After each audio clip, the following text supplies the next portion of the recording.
FDC chairman గారు మా అందరితో మాట్లాడేశారు, ఒకే ముక్కలు చెప్పారు క్లియర్గా. కాకపోతే ఇది కొత్త కార్యవర్గానికి విషెస్ ప్రోగ్రామ్ లాంటిది ఏర్పాటు చేశారు కాబట్టి మేమందరం మిమ్మల్ని బెస్ట్ విషెస్ చెప్తున్నామండి. సో మా దిల్రాజ్ గారు మాకు ఇండస్ట్రీకి పెద్దలంటే ఆయన మాటల్లో ఒక మాట చెప్తున్నప్పుడు నాకు అనిపించింది ఏంటంటే, art department heart of the industry అండి. యాక్చువల్గా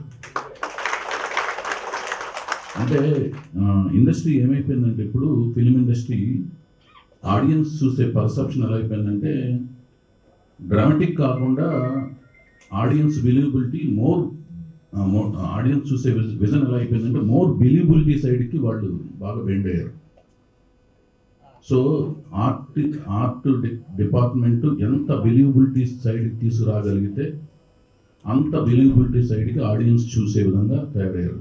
సో ప్రతి సెట్టు చాలా కూర్పుతో, నేర్పుతో, ఓర్పుతో చేయాల్సిన అవసరం ఉంది. ఈ అవసరం అనే ప్రాసెస్లో ఎక్కువ ఖర్చుతో కూడుకున్న ఎఫెక్ట్, డబ్బులు మొత్తం గుమ్మరించాల్సిన పరిస్థితి ప్రతి సినిమాలోనూ, మేజర్గా పెద్ద ప్రాజెక్ట్ అనుకునే ప్రతి సినిమాలోనూ ఎక్కువ ఖర్చు ఈ డిపార్ట్మెంట్ ద్వారా జరుగుతుంది.